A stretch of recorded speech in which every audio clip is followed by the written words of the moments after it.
ఇలా ఇడ్లీ పిండితో పునుగులు వేస్తున్నానండి. వీటిలో కావాల్సినవి కట్ చేసుకుందాం. వచ్చే 4 పచ్చిమిరపకాయలు, ఒక పెద్ద ఉల్లిపాయ తీసుకొని ఈ సన్నగా కట్ చేసుకుందాం. కల్లుప్పు వేసుకుంటానండి, పునుగుల్లోకి బాగుంటుంది. దీంట్లో కొంచెం వాటర్ పోసి పునుగుల్లోకి ఇగో కల్లుప్పు మళ్ళీ కరగదామని ఒక నీళ్ళు పోసుకొని శుభ్రం కరిగే వరకు మనం అంతలో కట్ చేసుకుందాం. ఇగో పచ్చిమిరకాయలు అవి కట్ చేసాం కదా, వీటిలోకి వేసేసుకుందాం. పచ్చిమిరకాయలు, ఉల్లిపాయ ముక్కలు సన్నగా తరుక్కున్నాను. ఇదండి కొంచెం జీలకర్ర, ఒక స్పూను, కొంచెం సోడా ఉప్పు వేసుకుందామండి. ఎంత అండి, నేను చిటికెడు ఇదిగోండి కొంచెం వేసాను. ఇంకా దాన్ని మనం ఉప్పు నీళ్ళు చూసారా ఎట్ట కరిగినాయో, కళ్ళు ఉప్పు వేస్తేనే దాని టేస్టే వేరుగా ఉంటాయి సాల్ట్ ఉప్పు కన్నా. ఇదిగోండి కరిగింది. మనం వీటిలో పోసుకుందాం ఈ వాటరు. ఇంకా మనం శుభ్రంగా కలుపుకుందాము. కలుపుకొని పక్కన పెట్టుకుందాం. ఇదండి ఇలా కలుపుకొని పక్కన పెట్టేసుకోవటమేనా, మనకి పునుక్కి సరిపోయే మోయినంగా వేసుకోవటమే. అదిగోండి ఓకేనండి.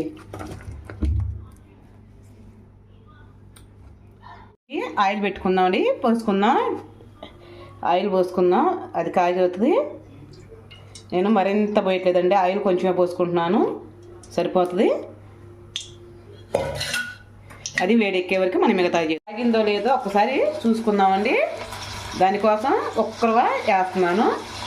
ఆయిల్ అయితే కాగలేదు, ఒక 2 నిమిషాలు కాగితే సరిపోతుంది. ఎక్కిందండి, దాంట్లో మనం పునుగులు వేసుకుందాం.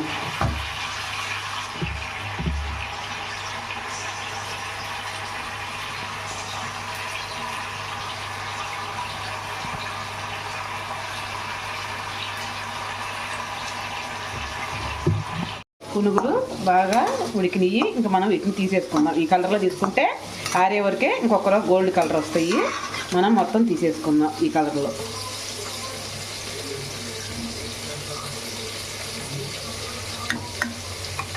తీసి ఒక గిన్నెలో వేసుకుందాం.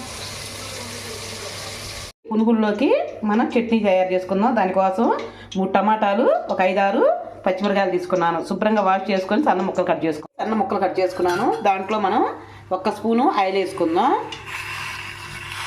మరింత అవసరం లేదండి, 1 స్పూన్ వేసుకుంటే చాలు. అవి బాగా వేగినాయండి. 1 నలుగు చింతపండు వేస్తున్నాను. ఒక్కసారి తిప్పుకుందాం. అవి వేగిందండి. టమాటా ముక్కలు, దాంట్లోకి కొంచెం ఉప్పు, చిన్నుల్లిపాయ, కొంచెం జీలకర్ర, అదిగండి కొంచెం వేసాను జీలకర్ర, మరింత వేయట్లేదు. దాన్ని మెత్తగా పేస్ట్ చేసుకుందాం. పచ్చడి అయితే తీసుకున్నాను. ఇదండి పునుగులు చట్నీ తయారైంది. మా అబ్బాయి టేస్ట్ చేసి చూస్తాడు. నానా అది ఎలా ఉంది మామూలు రుచి చూసి చెప్పు నానా. ఓకే బాగున్నాయా, ఉల్లిపాయ ముక్కలు కోసినా సూపర్గా ఉన్నాయి కదా. ఓకేనండి, వీడియో నచ్చితే ఒక లైక్ చేసి ఒక కామెంట్ చేయరా. ఇదిగోండి పైన ఎంత క్రిస్పీగా వచ్చినాయో మనకు అవపడుతూనే ఉన్నాయి.